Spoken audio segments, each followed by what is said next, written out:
Well, hello and welcome people of the internet to a very exciting one. Today we're checking out Aethermancer, one that, to be completely honest with you, was not on my radar until quite recently, and after doing a bit of research into it, I actually discovered that the developers of this game also developed Monster Sanctuary, and if you haven't played that one, and to be fair, Monster Sanctuary is pretty old at this point, is a really great monster collector, kind of in the same vein as Pokemon, very similar like turn-based structure, but it did a lot to adapt and kind of evolve the systems of Pokemon, and I actually really enjoyed it. We did play it here on the channel several years ago.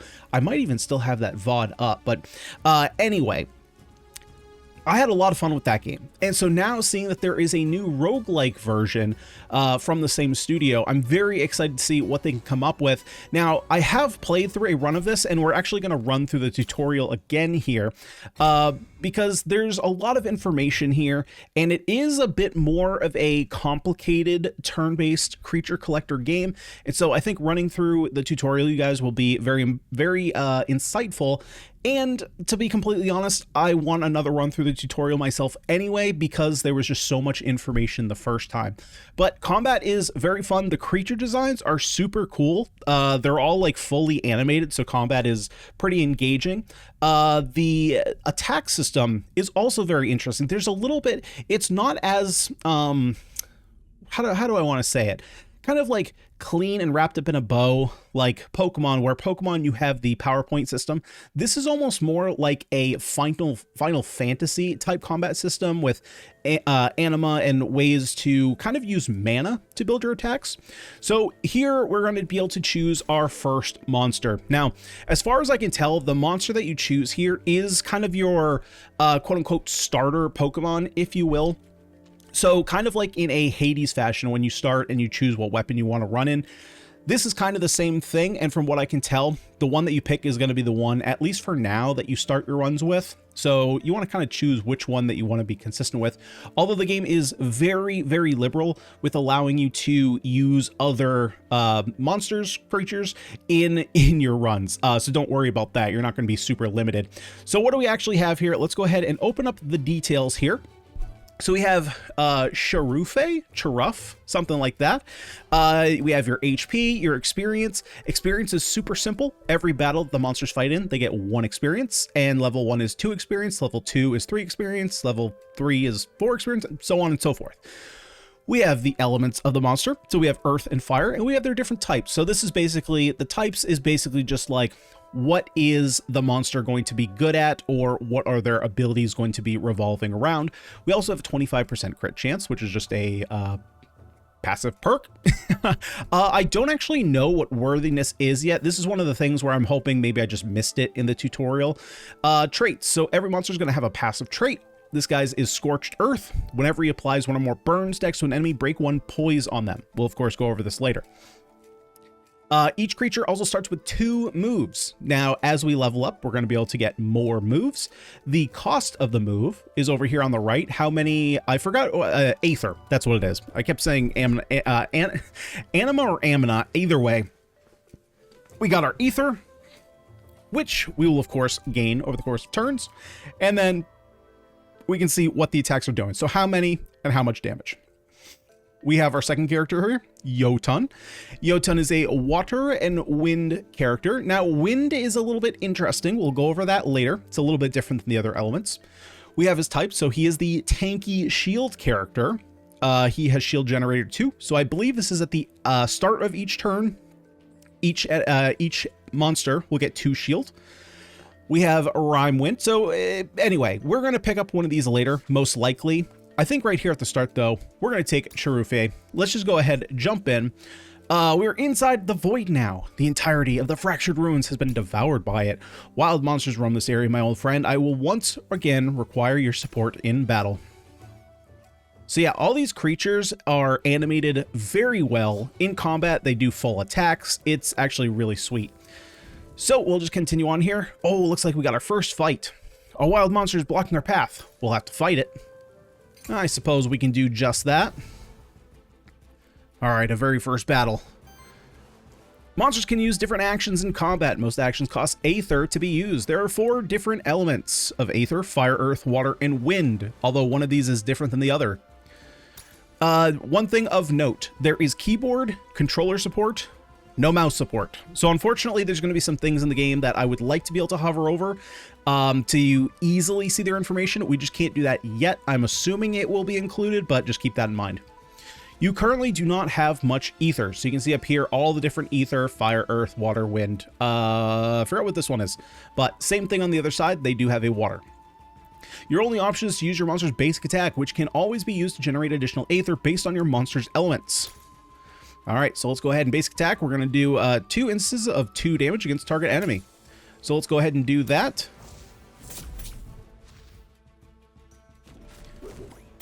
And so you can see here we generated a fire and an earth ether. Every enemy has a poise weakness. The color of the diamond icon next to their health bar corresponds to the element that they are weak to. Attack those enemies with enough hits of that element and they will become staggered.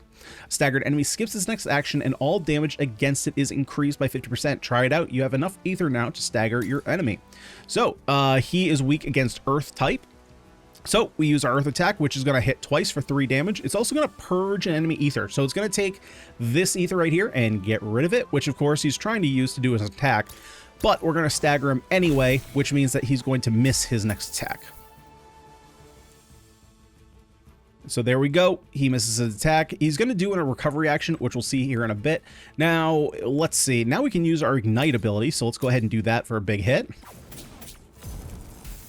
And the enemy goes down. Very nice. We get our first victory. And Charufe gets his worthiness. Worthiness. Okay, this is one thing I must have missed the first time. Your monsters gain worthiness in combat through a variety of means like dealing damage, healing allies, or preventing enemy actions. Worthiness provides small permanent bonuses to your monsters, which persist when you rebirth your monsters on future runs. There we go. So there's a bit of meta progression here that the more you use a monster, the stronger it will be in future runs. We can also open the detailed worthiness information. So this is how much worthiness we're getting. So you can kind of, keep this in mind: damage dealt, actions prevented, Aether generated, combat duration. And this, of course, is going to work on all our different monsters that we get along the way.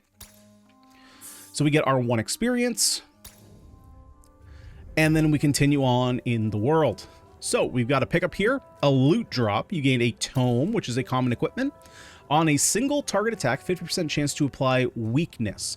So this is kind of one of those instances, right? I would like to be able to hover over weakness, and unfortunately I can't see that tooltip, but we will go ahead and we'll put it on Charufe. What do we have here? There's a monster shrine over there. These constructs have been created by my kind over the course of thousands of years. I can perform a monster rebirth there. We should do so. Safety in numbers. So anytime you see this, you're going to be able to pick up a new monster for your team. Now, you can only have 3 monsters at a time. So there will be times where you can take on another monster. You'll have to get rid of one. So swapping monsters is a very smooth system here, where your monsters are going to take some punishment as you go on, which we will take a look at in the future here. Monster Rebirth allows you to add a new member to your party. You only require a monster's soul to do so. Each monster shrine may only be used once. You start each run with a random soul in your inventory, and each monster shrine has 2 random souls that can be reborn there for free. You may only find and use souls of monsters that you already have a memento of. A memento is an object that represents an Aethermancer's bond to a monster. You may craft mementos of new monsters by using the Aethermancer's capture action on them in combat. So, what does all that mean? Because there's a lot going on here. So basically, there's 2 different ways that you can capture monsters. So there's the one way in game that I was just talking about, where you can capture a monster on your run to be able to use it within that run. There's then a second form of capture, which is called Soul Bond. Now, once we get to the hub world, there's a shop owner there that once you catch a monster in the run, you can then use meta progression crystals to soul bound that monster and be able to start future runs. Or I don't know if you can start future runs, but I know that, for example, like here, you would be able to use some of these, I believe. It's a little bit of a weird system here. But we're going to take the Rebirth Orthus. He is a pretty sweet looking guy. So basically this guy, he puts sidekick on himself, which basically says whenever one of our other monsters attacks, he attacks. So he's a really cool like chain attacker. He's also got water and fire. Although we do already have fire, there is an argument to go with like an earth character, like earth fire perhaps. But I think we're going to go right here.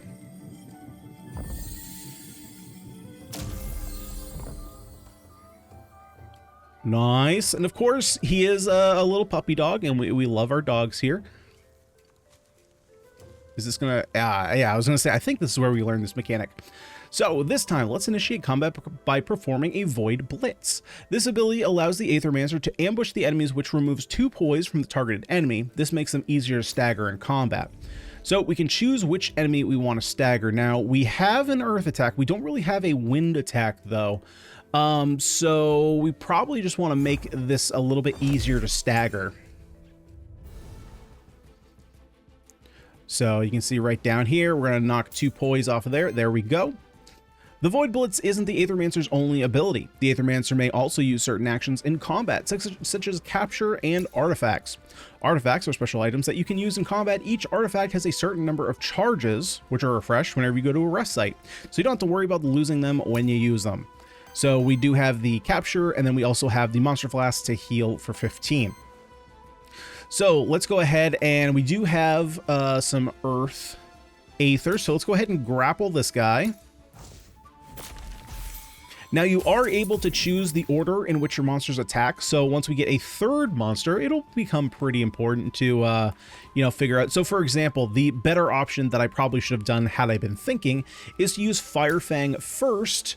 Now we could knock this guy out if we wanted to. I think I'm just going to do some damage here because he's going to get sidekick. Then had I attacked with Cherufe, we would have gotten an extra attack off. So that's my bad for acting a little bit prematurely. Let's see. So we don't have enough fire to use ignite. We can use grapple here.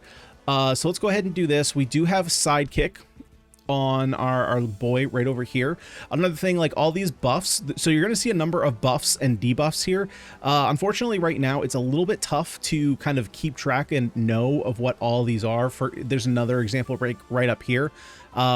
Figuring out what the enemy's attacks are. There is a way to do it where you can go to, I think it's F to inspect.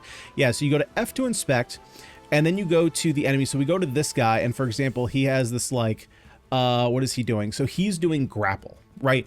So rather than just hovering over it, we have to come into the menu. We have to identify which attack it is. So it just takes a little bit longer to do so. It still can be done, but hopefully that kind of gets weeded out in the future.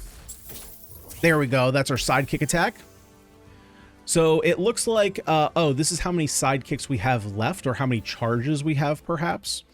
So let's go ahead and Aqua Pounce.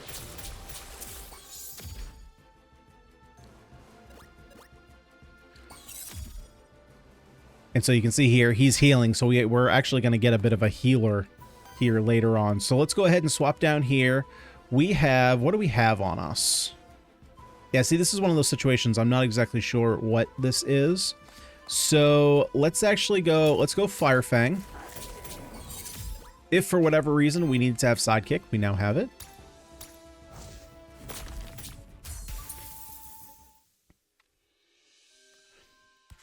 And we have our victory, so we're going to get our worthiness. And we're going to get our levels. So we're going to get a level up here on Cherufe. Let's level him up. Now we get to pick a new trait. So for every 3 purged or stolen by this monster applies power. Power increases the damage of each hit, which is pretty nice when you're doing multi-hits. We have rapid fire. Whenever an enemy gets attacked for the second time in a turn, triggers burn on them. Or whenever this monster purges or steals Aether, breaks 1 poise of the same element on all enemies. So of note, I don't actually recognize any of these. So it does look like monsters have more than 3. Now, obviously there is the reroll skills option. So that kind of implies that there is more. I think, let's see, purged or stolen. Well, we only purge like 1 a turn. I'm not sure that we necessarily want that. I think maybe we want to go for rapid fire. This could be potentially useful if we pick up like a taunter. Or we could do poise purging. Let's go rapid fire. I feel like I'm going to want to pick up a Taunter. Okay, Cherufi gains an experience. Nice. Let us keep going. Okay, so we got a little void jump action. So you're at height now. You can use the void dash between cliffs. Try it out here by dashing to the other cliff. Press shift and direction to dash. Alrighty, easy enough. And we can also jump right back down and we can get back up. Oh. Let's head over there. Oh, hey there, Lily. A body made of aether and a fellowship of beautiful little monsters. You must be an Aethermancer. I hope you're here to help us out and not cause more problems. I will try my best. Who's us? Sorry, rude of me not to introduce myself. I'm Lily, resident witch of the Pilgrim's Rest. You should come visit sometimes. It's beautiful when there isn't a void threatening to swallow it whole. Perhaps I will. My name is... I hope that no ill fate befalls Pilgrim's Rest and its people. That's sweet of you to say. I knew it. Somebody with a band of monsters following them around can't be a bad person. How about this? Meet me in Pilgrim's Rest and I will offer you my services. I'm an expert at soul bonding. You see, soul bonding uses a monster's memento to bond its soul to you, which means it's always there with you when you need it. So whenever I go into the void anew, it's there at my side if I choose it. That could be useful indeed. Exactly. Also, I can help you out whenever we run across each other in the void. Here, let me use some of this magic powder to something. My finger twitched and hit the spacebar. Let's see, what do we want here? At the end of your turn, deals a water hit to all enemies. Damage equals 1 for every 5 healing received by allies this round. As long as this monster has sidekick, other allies gain +2 damage. Ooh, I like that one a lot. For every 100 healing of your... No, thank you. We're not going to be healing that much. All right. We'll take these coins, which we can use at a merchant later on. Now, one thing that I did notice... So he's pointing out this. One thing that I did notice in my first playthrough that I do want to mention while we're in this section talking about, or going through kind of the movement, I honestly don't think that there's really the overworld in general, I don't know if it's at its final form yet. And what I mean by that is there's not really a lot of reason to have these movement puzzles. In my run, there's not, like, it just doesn't really need to be there. It's just kind of like extra mechanics for the sake of extra mechanics. So I'm not sure if the devs are planning for something to use these for in the future, but for right now, they seem kind of just inconsequential. This is a void meteorite, a fragment of a dying star that has landed here. They're quite rare. Something must have pulled it here by force. So, the void meteorite can bestow an elemental affinity perk to one of your monsters. It will enhance the monster's basic attack to deal damage to the respective element and generate an additional aether of that element. So, let's go ahead and do one on Cherufe. And... oh, what are my attacks? My attacks are... fire, earth. I have a lot of fire. Oh, I'm actually going to do fire because I know one attack that I'm going to want on Cherufe later. So this is basically just going to make it so that now we get, what is it, 2 fire and 1 earth. Is there anything down here? So I think in the first area, it's pretty linear. Yeah, so there's here.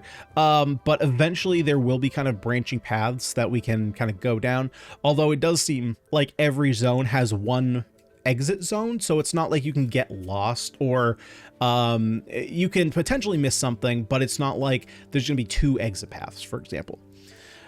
These branching paths lead deeper into the void. I can sense that each path will take me to a different zone, all part of the same biome, but with a different fate in store for me. This is but the beginning of my journey towards the core of the void.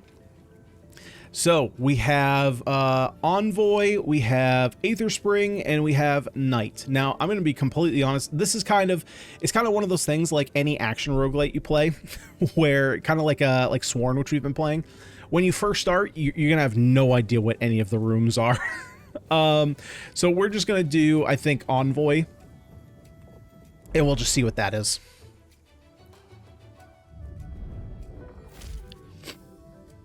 All right, so we got another shrine here, so we can go ahead and grab another monster. When choosing your monster, you should primarily consider the monster's signature trait, elements, and types. This way you can quickly identify what the monster's strengths are and what combat or what role it will play in your combat. So unfortunately, we were missing a soul here for the Jotun, so we can't go with that. We can take either of these for free. We could go with the Earth and Fire. Let's see what they do. So let's open up the show details here, because I haven't tried either of these. We'll toggle those tooltips off for now. On crit, applies poison. This monster gains 2 crit chance for every poison stack on enemies. Starts with 25% chance. Okay, so just another damage dealer. And then what do we have here? This monster can copy the last 2 enemy actions and use them once. On copied action, purchases the same amount of elements on Aether that were spent on the action. Okay, we have Bubble Trick. Oh, some more Sidekick? Critical Purge, Sidekick. Oh, there's regen here, though. Well, if you can copy the last 2... Oh, enemy actions. Right, not our actions. I think that this one is a little bit more interesting. We're going to go with the Walperkinger. Yep, that's what we're going to go with. Mr. Walperkinger. And he levels up. So that's one of the other things that's really nice about this is if you do have to swap out a monster, you're not going to be starting from ground zero. They're going to catch up and basically take up the average of your levels, right? So I guess it's possible that you could have, I don't know how you necessarily would, but you could have a monster that's like level 4 and one that's level 2. This would probably level up to level 3. Let's see. Whenever an ally purges or steals Aether, generate 1 additional Aether of the same elements. Allies take 1 more damage from all hits. Ooh, I definitely do not like that. There's a reason that we don't want to take more damage, which we'll talk about later. Whenever Sidekick is applied to this monster, generate 1 random Aether. That's actually kind of nice. Whenever this monster purges or steals, I'm just going to take the Sidekick generator.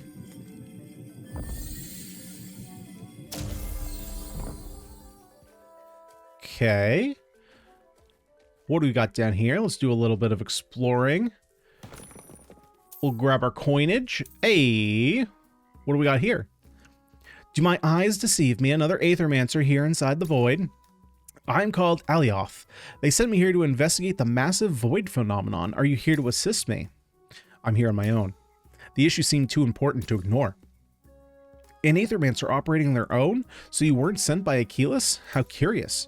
No matter, surely we can still help each other out. Let me share my findings with you. As is known, void is the ever-destroying, ever-changing, ever-creating substance of the universe, a manifestation of entropy. Void materializes naturally when a body of enormous amounts of ether dies, such as a star. Nobody knows then why an unprecedented amount of void would appear on Terra Stay at the fractured ruins of all places. In my brief time here, I've come to 2 conclusions regarding the massive void phenomenon. 1, it is growing at a slow but steady, inevitable pace, which means it will... This is a lot of lore. We don't need lore. There we go. Before you leave, I take it you're proficient with artifacts, aren't you? I'm like, where's that yellow text? In that case, I believe I can help you out with my magic. Let me see what I have for you. All right. Strangely shaped ore chunk hovers in the air above Alioth's head. This is ethereal ore. Do you split the ore? Yes. Let's go ahead and pick an artifact.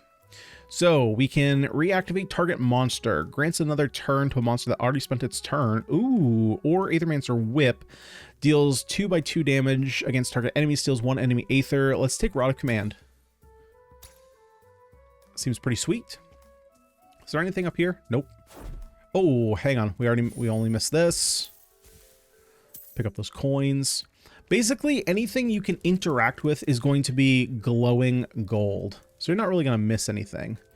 Okay, so we're actually going to jump up here because of this mechanic right here. You're back at height now. If you perform a Void Blitz from a height on an enemy that is on the ground, it will lose 3 poise instead of 2.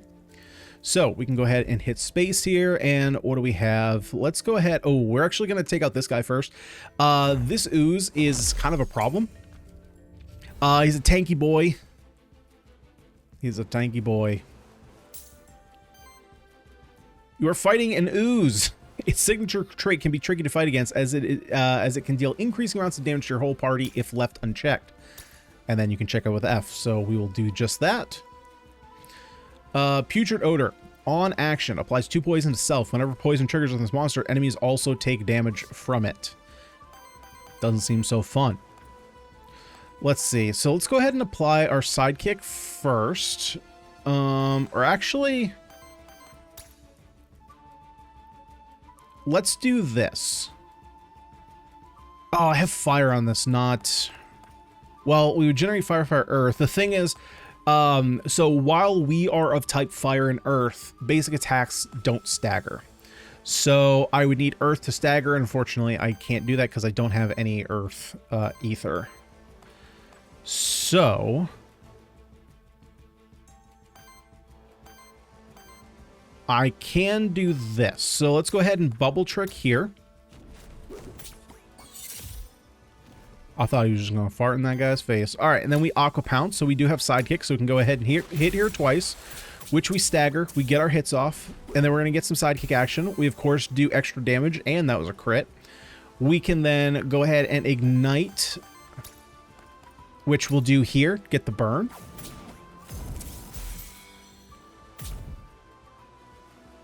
Oh, wait, how did we... wait, how did we stagger there? At least one of the enemies is going to reset their poise in this turn as part of their reset action. Apart from resetting their poise, reset actions generate one random ether and trigger an additional effect based on the individual monster. Enemies use reset actions the turn after they were staggered or when enough turns have passed in combat without them getting staggered. Yeah, so what happened here? How did he get staggered off of that? Can I... Let's inspect. Did I miss something?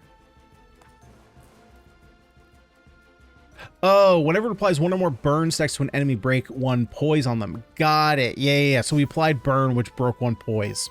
Yep. Good point. Good point. Okay. So let's go ahead. So if we did this, this would do an extra 50% damage. So what we're doing, 18 damage. Or... let's do this. So now we get some sidekick. Take you out. Nice. And then let's just basic attack. Let's build up some ether.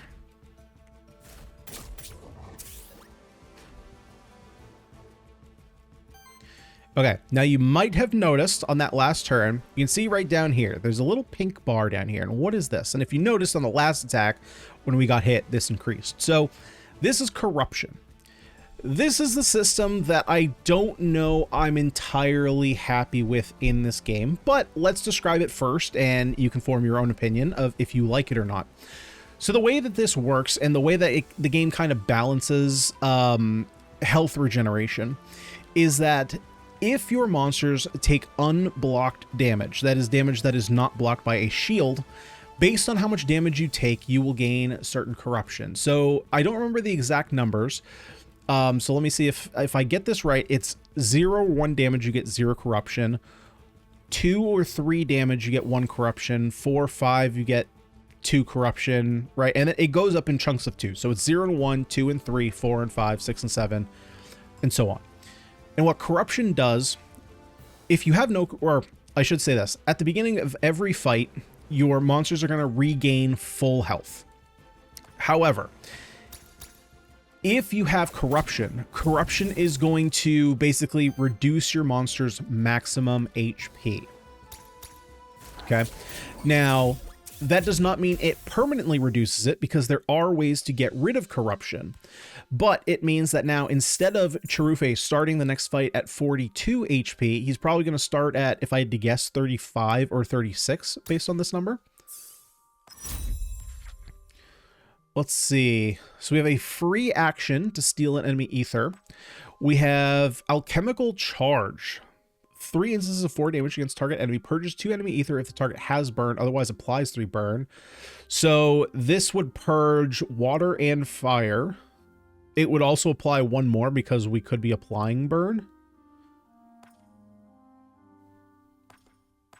But this will also generate us ether. And it's all enemies. Ooh, I like Lava Tide. Let's do that. That's not the AoE ability I thought we were going to grab, but we will take it. So yes, you can see here we're at 38 out of 44.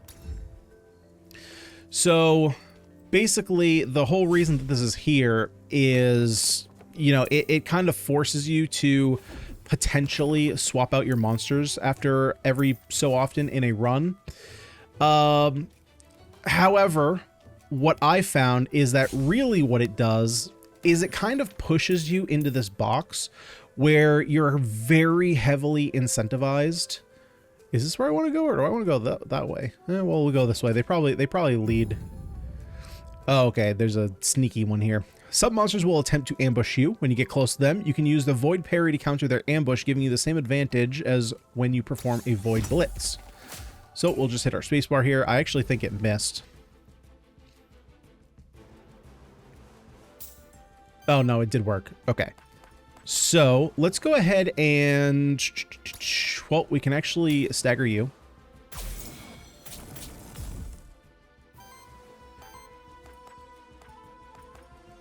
Let's see. What do we want to do here? I think we're just going to bubble trick here, which will, of course, give us sidekick.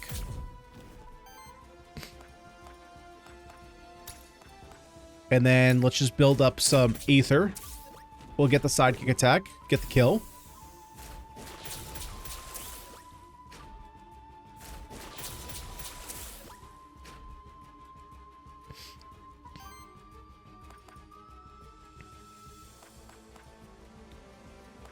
Let's see here. What do we want to do?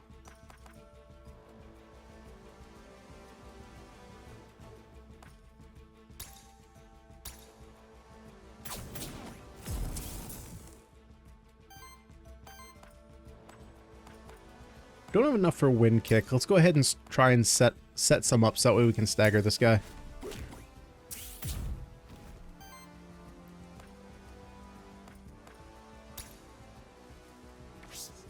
How much damage is this?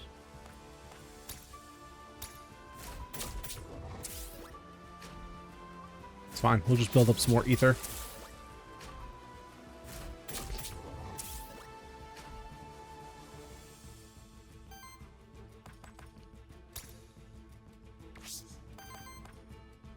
Hang on. Let's do...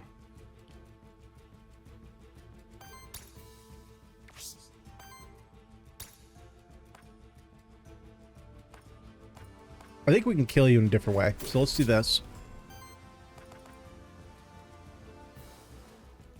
Using 2 fire, 1 water. So if we can take the water, we can interrupt there. Hey, nice. Okay. So we interrupt the top guy.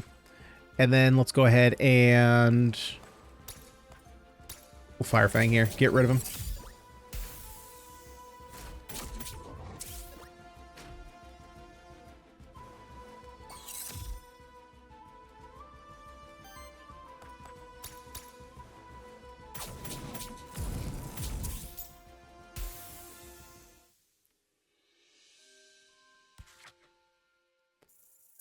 Okay, so we get a bunch of worthiness. Any levels? No, we're one battle shy.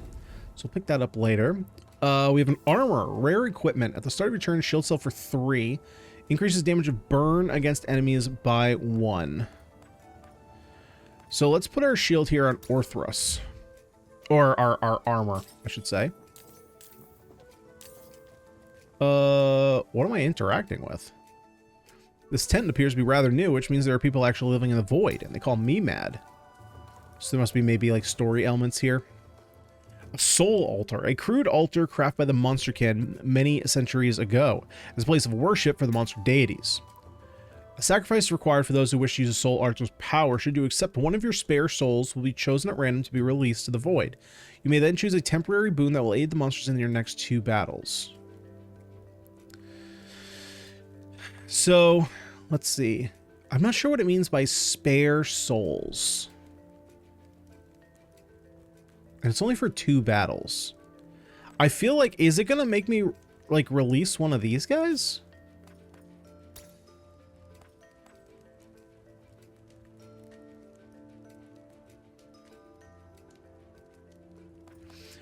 Wow. Okay, so yeah, basically you get rid of one of your monsters randomly and then you get a boon for 2 battles. I don't know if that is necessarily worth it. Unless we're going to pick up a monster right after this.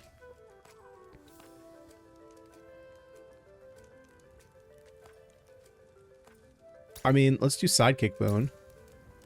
So it really... Oh. Oh, it doesn't get rid of them.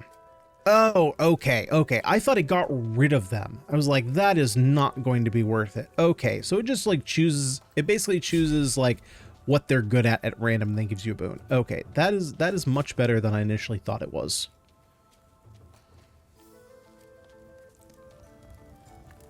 Let's see.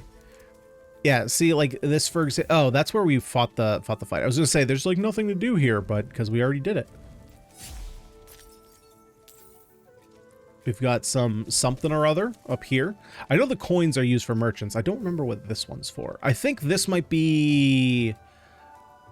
Oh, I gained a new soul.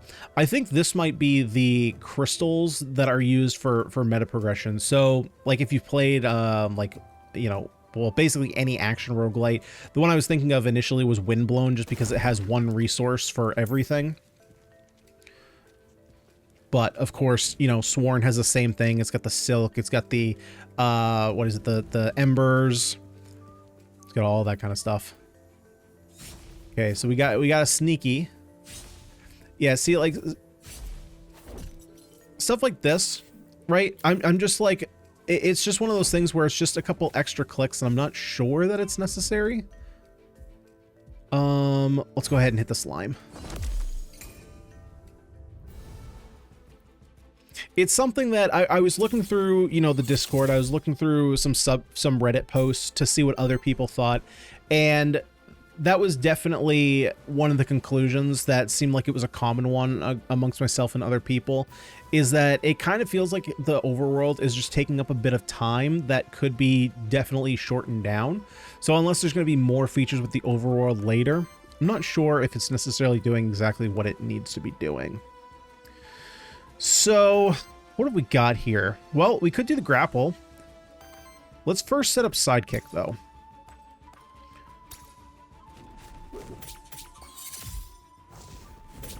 I guess everyone actually already has sidekick. That's fine. So we can set that up. And then let's go ahead and... So let's grapple over here. We'll stagger you. Get a few sidekick attacks off. Get big damage.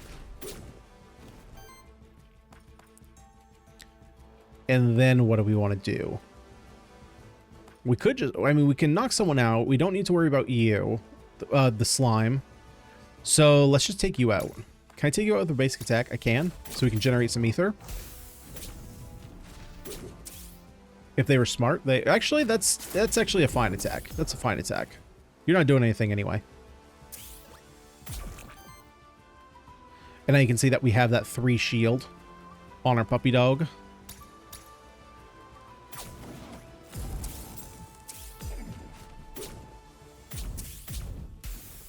God, that was a Taco Bell fart right there.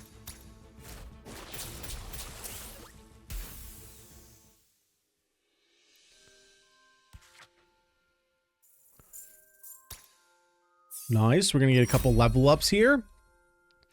We have Icy Assault, which we're... Oh man, we have this down here though, the snow support that I think I'm gonna take.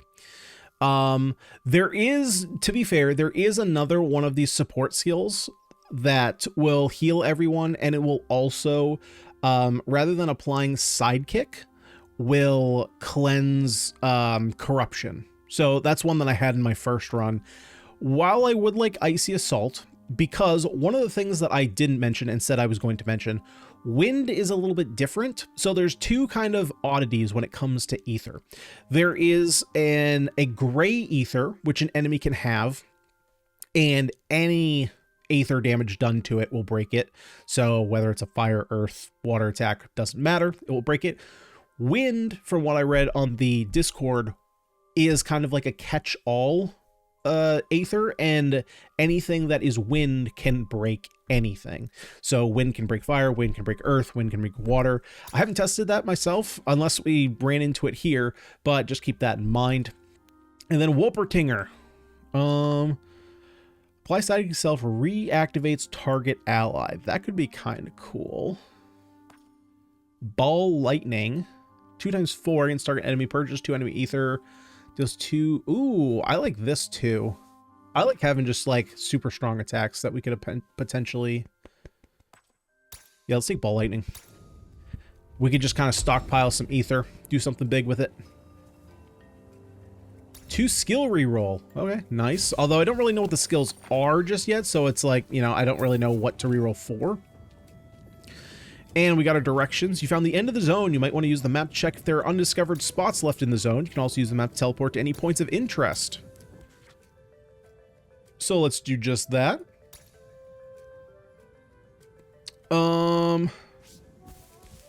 Did we already do this?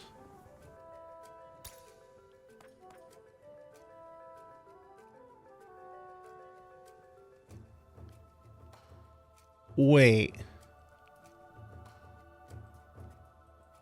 Did we?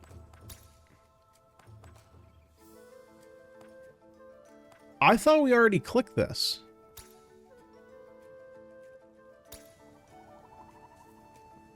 Is this not working? Wait, I'm very confused by what's going on with this. Because it does say sacrifice, and it says it will be released into the void. Does it perhaps mean that I won't be able to choose Wolpertinger at future monster shrines? Huh. I'm not sure what that one necessarily means. So let's go... Why can't I... Yeah, see, not having the mouse there is a little weird. So you can't just use your arrow keys. You have to, like, hit space to target, then you use arrow keys to move around. Otherwise, it just kind of moves you there. Which it does say down here. Space, fast travel. Okay, that's fair. Okay, so we do have a merchant. Let's go to the merchant. Let's buy some stuff.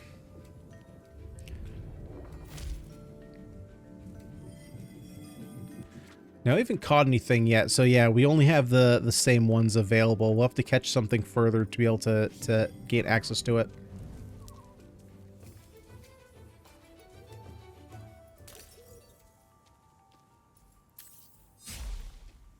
So, if I'm guessing right...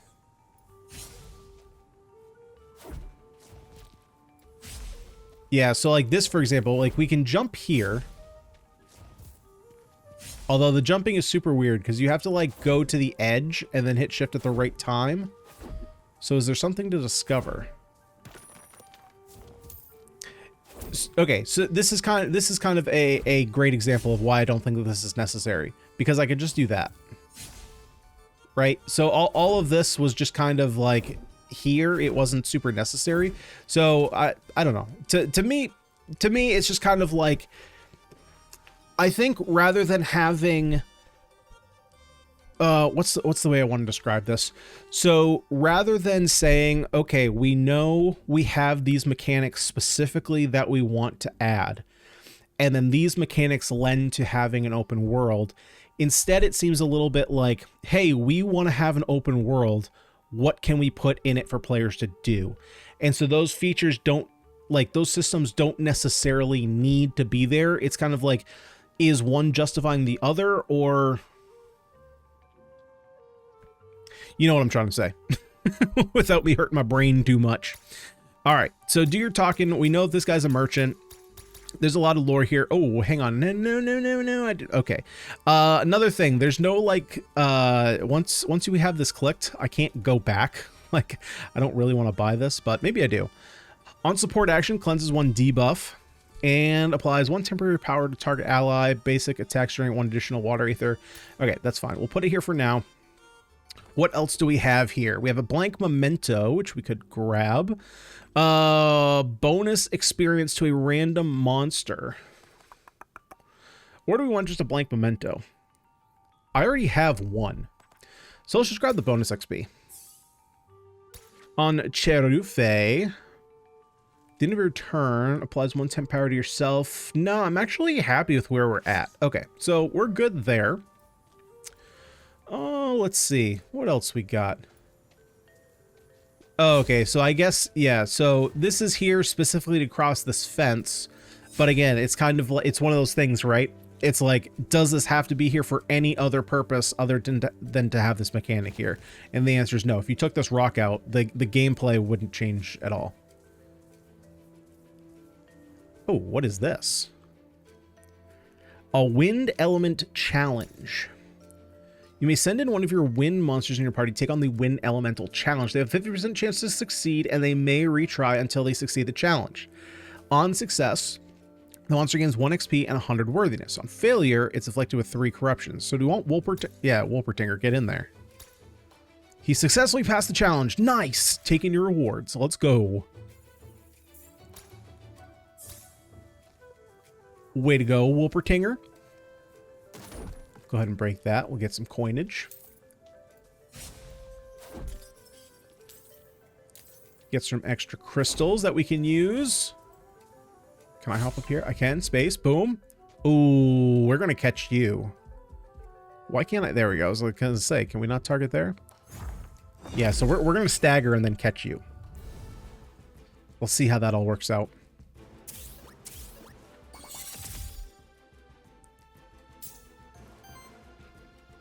You are fighting an unknown monster, a monster that you don't have the memento of yet. You can gain its memento in combat by using the Aethermancer's capture action if you have a blank memento. So, first of all, we need to stagger it, right? Yeah, staggered monster. Okay. So let's actually first... Well, actually, it doesn't matter. So let's go ahead and ignite.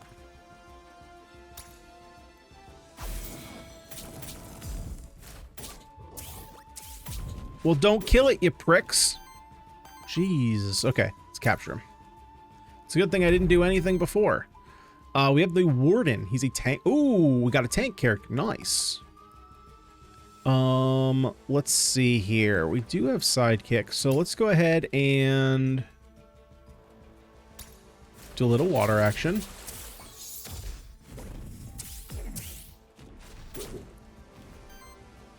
And I suppose we can do a little bit more water action. Ooh, wow, that's a lot of water. Yeah, let's reapply sidekick.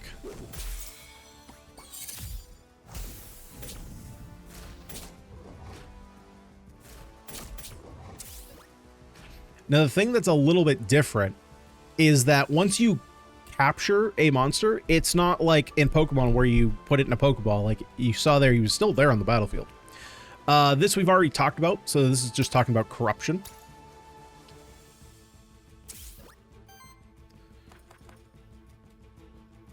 Let's see what Lava Tide just looks... I just want to see what it looks like. Okay, that was fine.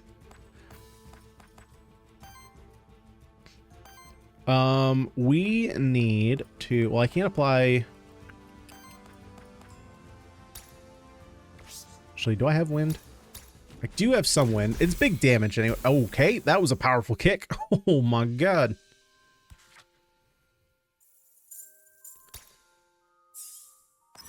Nice. Rufy gets another level.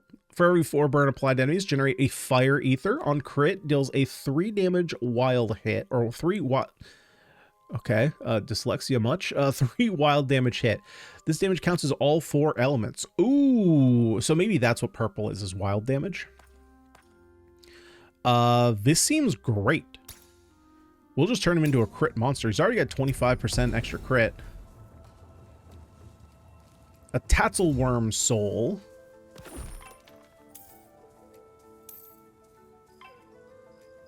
Oh, we got a little chunky boy. Let me take a look around here first.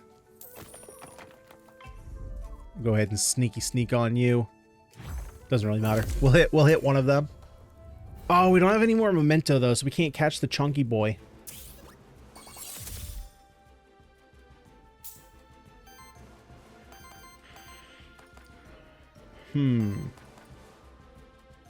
Purges 2 enemy ether. Okay, deals 4 damage to all enemies. So let's try this. Wait, I didn't say.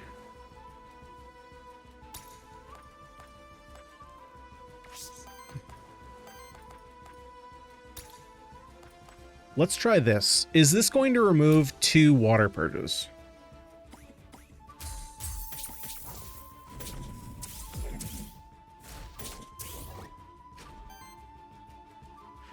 It didn't. Okay, so maybe what I heard was wrong about wind.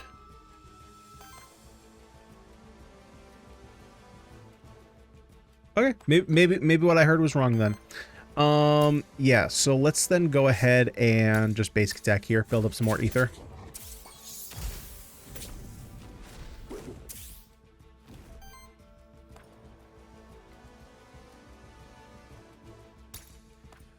Let's see if we can nab that water from you.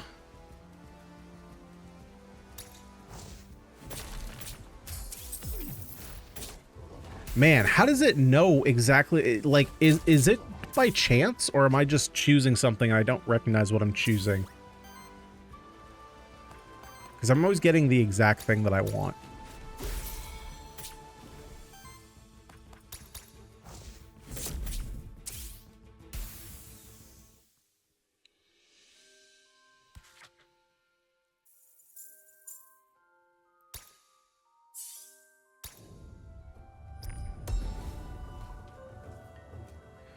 Oh, nice. We get the Jotun.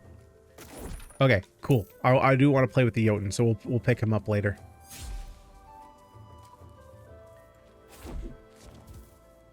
Let's see. So we did all that. So let's continue on this way, I suppose. Got a campfire. Oh, we got some sneaky boys. Got some sneaky boys. Let's go ahead and pop you.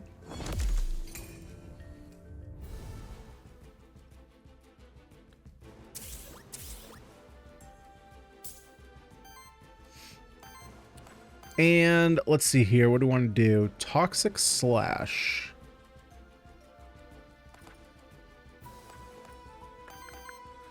Well.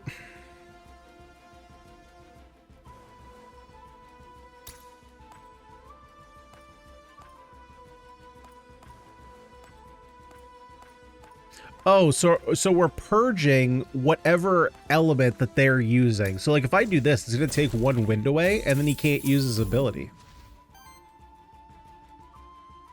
Seems pretty good. We got to generate some ether.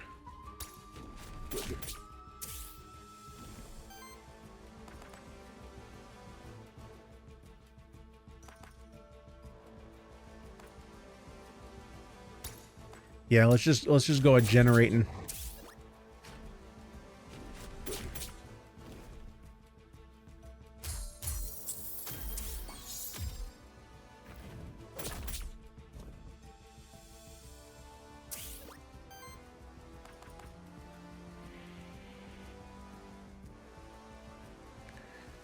So this is going to interrupt. It's actually going to interrupt too. So we're going to get that ether back. We could generate a bunch of fire. This isn't going to interrupt anybody. Let's just go ahead and get the knockout, apply sidekick.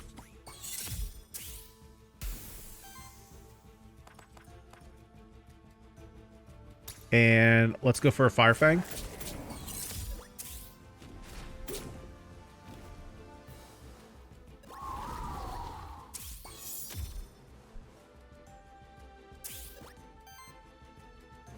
Okay, so you got your comeback action. So let's go ahead and do...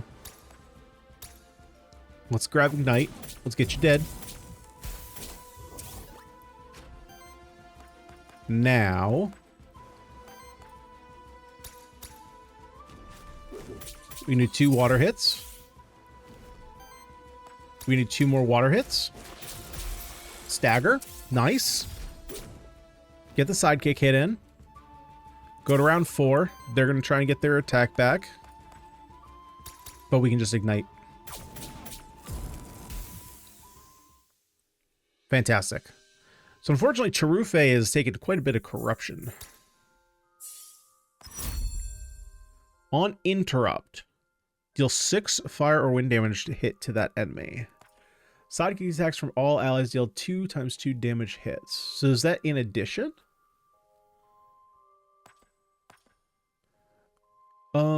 From allies. When another ally attacks. Okay, so it is not this one. Oh, I see.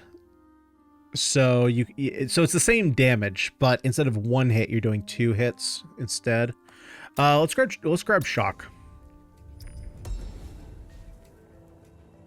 A Mandragora soul. All right, so we're heading into a boss fight here. Loot drop, epic, or witch. I like the sound of epic loot. As you may have noticed, corruption is a constant danger that diminishes your monster's survivability throughout a run. There are only a few ways of cleansing corruption, and they only cleanse a limited amount of it at a time. Successfully dealing with corruption by preventing and playing around it is one of your main challenges as an Aethermancer. So let's go ahead. We're going to grab... let's do... Tank shield. Tank weakness. Okay, let's take a look at these, since these are both new. For every 5 Aether purged, Aether stolen, or weakness applied by the party applies power to self. Or we could go with Jotun, which I think I would rather do because we can taunt. So let's go ahead. We're going to grab Jotun. And I think here we're going to replace Wolpertinger.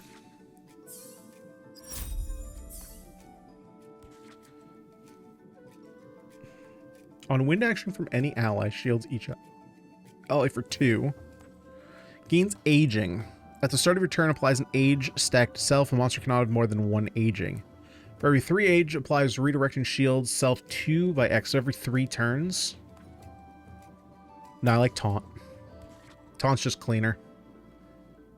Applies a redirect to self. It's a free action. Retaliate.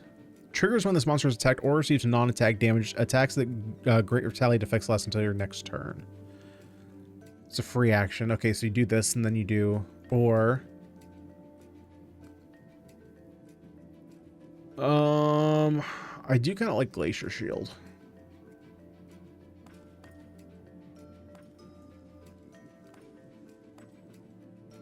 But this is free. So we could use this and then roar. I like Thorns. Let's go Thorns.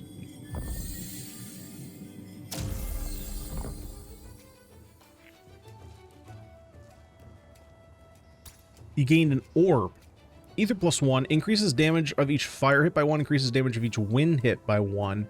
On hit, 10% chance to apply burn. So you do water, wind, you do fire, earth. You do water, wind.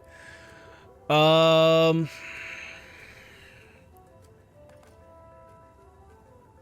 I don't care about this tome. Let's put it here.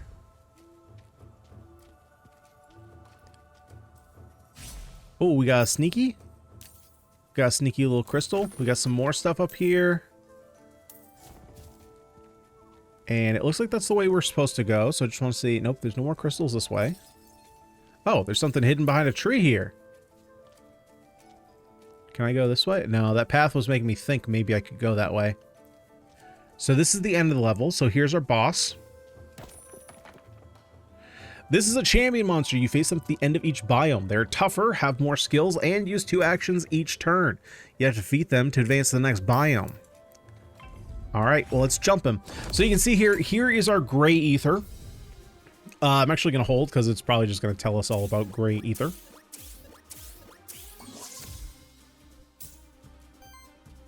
While most enemies have a simple poise weakness corresponding to one of the 4 elements, some enemies have a special poise weakness. This champion monster isn't weak to any of the 4 elements. Instead, it simply needs to be hit with a great amount of hits to be staggered, regardless of element. Also, since it's a champion monster, it only loses 1 of its actions when staggered. So that is the big difference here. So let's go ahead then, and we are just going to take some time and generate some ether.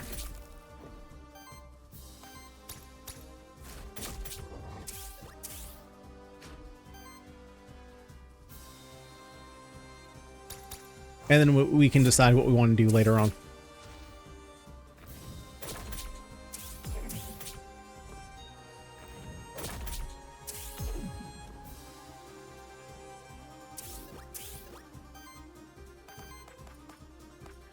Okay. So we are going to be staggering, so he loses one of his attacks. Let's go ahead. Do we have... Oh, we got plenty for this. So let's go ahead and do Thorns, which is a free action. We can then Roar, build up our shield, and redirect the next attack to us.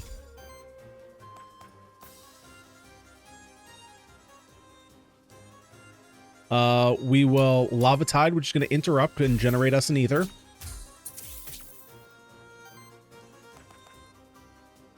And then here... So, I'm going to Snow Support, which you might think, oh, you're full health. Oh, look at that. One other thing that I didn't talk about with Corruption that I saved till this point.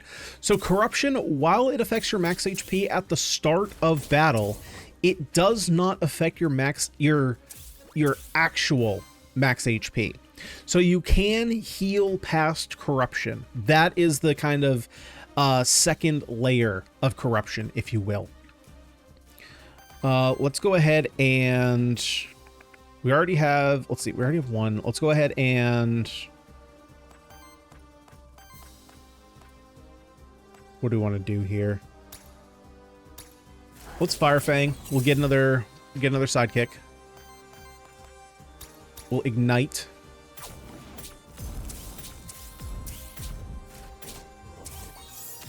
Do a crap ton of damage.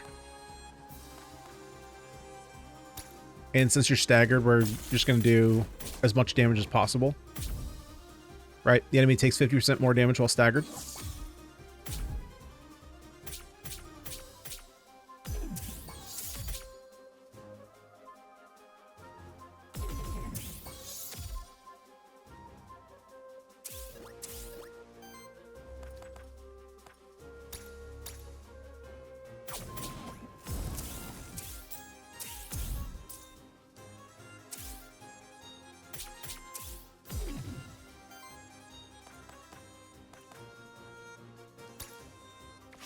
And I think, can we just kill you?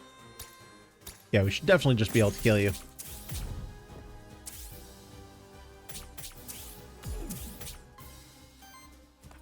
We are taking a bunch of damage, but Aqua Pounce for the win. Not too shabby there, boys. We gained 30 Aether Crystals. Well, there we go. We get our level ups. We can choose, let's see. At the end of your turn, deals a water hit to all enemies. Damage equals 1 for every 5 healing received by allies this round. For every 50 healing of your allies, generates 1 wild ether. Or for 20 damage absorbed by shields on allies, applies power to an ally. Well, honestly, it doesn't really matter because we're going to actually leave the run. At this point, we're just over an hour in, and I don't want to hold up you guys for too long here. Whenever a buff is applied to this monster, again, it doesn't really matter. We're just going to apply here. So let's go ahead and forfeit the run. And we'll take a look at the hub world, because basically at the end of there, we were going to jump into kind of an in-between spot where there is a bonfire that basically cleanses corruption on your monsters, as well as there is a merchant, and then you jump into the next biome where you basically do this all over again, and then you keep going until you end the run. And the demo right now only has 2 biomes, so we basically made it halfway through. Welcome to Pilgrim's Rest, home to many different characters. Some of them can offer you permanent upgrades that will benefit you on future runs, such as the soul bonds offered by Lily the Witch. Try talking to some people and see what they have to offer you. So this guy right here, I'm going to skip through all like the actual talking here, and we're just going to get to the actual shop so we can take a look at what's in here. So this is kind of where this is like your overall benefits shop right here, right? So max HP meal upgrade, you have the merchant discount, we have an inventory upgrade, so they'll offer more items, more gold at the start, anti-corruption meal, so upgrades the monster meal to cleanse 5 additional corruption from each monster. This is the monster meals are used at rest sites. So this is like the bonfire that I was talking about. So you can heal more corruption. So this is just kind of like your general upgrades that are going to benefit each of your runs. There's another character down here, Lily, and this is where, let's keep going through here. This is where you can buy other soul bonds. So if you find a monster that you really like and you want to start a run with, you just got to pay some crystals here. So if you want to start with the warden, for example, you could pay the 50 crystals and then you'd be able to use them at the start of your run. The other option is the other character that we met, which is up here, Alioth. And here we have basically more upgrades. So you start with a skill reroll, start with 1 additional random soul. So, you know, you have other options at the start of your run that you haven't captured yet. Improves the Aethermancer's monster flask. So, right, we start with 3 of those flasks. They heal 20 health instead of 15, all that kind of stuff. You also have a death save in here. So there's a bunch of different upgrades, but of course you need to find those crystals in order to do them. And then to start another run, you just come up here, and then this is where you actually go to start your run, and you have this beautiful little outcrop to, you know, look around and see where you start your run. So, Aethermancer, really cool game. Like I said, there's, you know, the couple things that I am not so big on are ultimately not that big of an issue, right? My problems with the game don't really, they are not like structural. The only one that's kind of structural is, again, the overworld. I feel like there's a lot of emptiness. I get why you have it there. Well, kind of, sorta, because I understand why it's there in order to incentivize the player to look around to find more crystals, more coins, and stuff like that. But ultimately, it does feel like it slows it down a little bit more, and I wonder what this game would look like if it just had more of a Slay the Spire style map system, or even if it was just more Hades-like, where the rooms were smaller, and then you just jump from room to room. I'm not sure exactly how that would play out, because essentially you're jumping from monster fight to monster fight. But if you have things like the wind challenge that we did, like if that was a room by itself and you had to choose between 2 different paths, how would that look like? Because again, like walking around, like, yeah, the world looks nice, don't get me wrong, but jumping around from rock to rock, I don't know that it enhances the gameplay in any way for me. Is it like game breaking and it's going to make me not want to buy this game when it comes out? Absolutely not, but it was just an observation I had. The other one, of course, is tooltips and mouse functionality. Right now, it's not included, but again, this is the first demo, and apparently, according to them on their Discord, they were just like really trying to push out this demo because they've been working on the game for 3 years and wanted kind of a first look and to get players' impressions. So, you know, when it comes to very early demo gameplays, I try not to be super hard on developers as far as like, man, this feature's not included, it's a dead game. It's like, well, no, it's a demo. Like, there's still work to be done, but I still like to bring up, you know, what I would like to see. And definitely mouse support is one of those things. You know, the most of the information you want to see is there. You just kind of have to dive through some menus in order to see it. But there are some other things like the buffs and debuffs that were a little bit harder. I don't even know if you even can see them in the character menu or in the monster menus. So being able to hover over those and just have those available to you just by, you know, moving your mouse over it, that will be a super nice quality of life feature. I will say that the capturing the memento and soul bond system is a little complex, at least for my understanding, right? Because so when you, I guess what my confusion is, so I understand that, like, how do I explain it? So I understand there's several different stages, right? There's the memento stage, which is your basically capturing a monster. There's then the soulbound stage. So once you capture a monster, you can then soulbind it and use it in your runs permanently, basically. I guess what my confusion is, and here, let's actually do this real quick. So if we start a run, so you can see here, just like I mentioned at the start, we can't choose Jotun, we only have Sharufe. So that's one thing that I mentioned that I probably should have done anyway, show you guys. So we jump in here, right? Pilgrimage path. We open this up. So this is kind of what I mean. where we have these guys for free, and the game said that 2 of these were going to be random. One is a soul from Memento. I'm a little bit confused as to how that is working. So here are the mementos. Can be used in combat to craft the memento of a monster and capture its soul. So then what I am going to... Oh, Mandragora Memento. Oh, no, okay. I was thinking that this is different. It's... No, this does say it currently contains the soul of Mandragora. So there's clear... So the Mandragora is clearly the one that we're able to see right now. So what I'm curious about then is if I don't take it... Let's take the Wolfertinger.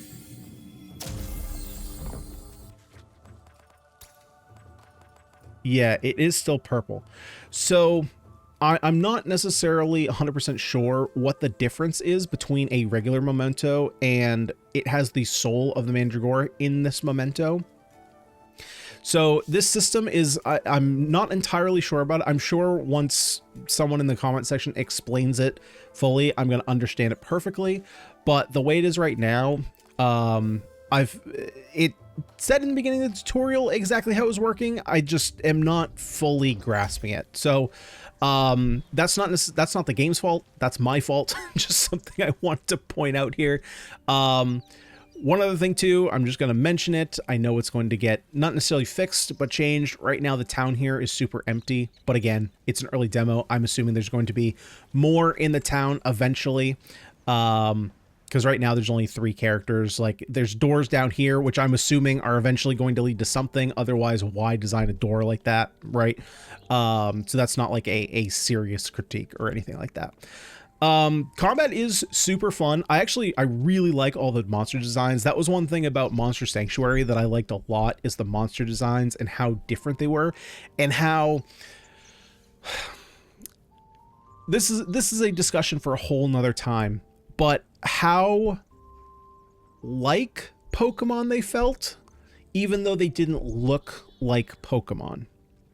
Right? It's something that I do feel like the newer Pokemon games have kind of lost, is that they kind of look like Pokemon, but they don't feel like Pokemon. Whereas Monster Hunter kind of did, or excuse me, not Monster Hunter, Monster Sanctuary kind of did the opposite, where they kind of felt like Pokemon, but didn't necessarily look like Pokemon. These don't they just don't feel or look like Pokemon. And I don't mean to imply that this game is like in comparison to Pokemon at all, but that's just kind of where you go with monster collector games. But obviously I like the whole roguelike aspect of, even though you get the same monster, it's not always going to play out the same way every time, because you have different skills and different passives that are all going to be, you know, randomized throughout your runs. You also have the different equipment, so that lends to you know, very different gameplay each and every time, which is very exciting. All in all, I think this one is super exciting. I'm definitely looking forward to seeing future updates. In case you guys are curious, like I said, the demo, you can go 2 biomes. So we did 1 biome here. You can do a second one. There is no limitation in the demo of how many runs you can do, but you can only go 2 biomes deep. So that's the only limitation. Other than that, you can play to your heart's desire. There is no guarantee, though, that progression is going to carry over into early access. That is a question that was seen over on the Discord. Unfortunately, the devs didn't give a solid answer. They said that they were going to try, but they basically said don't hold your breath on that one. It's not something that they can necessarily promise. Not saying that they won't carry it over, but obviously they're going to side on the air of caution. They're not going to say, yeah, we'll bring it over. People play for 20 hours and they're like, yeah, sorry, can't do it. It's like, that would just be an awful feel bad. So just keep those things in mind if you do check out the game, but do let me know what you think of the game down below in the comment section below. And of course, I've been Ganyonz. If you liked what you saw, would you kindly smash that like button and subscribe to the channel for more roguelite action? But other than that, guys, I'm out of here. Thank you so much for watching, and I'll see you all in the next one.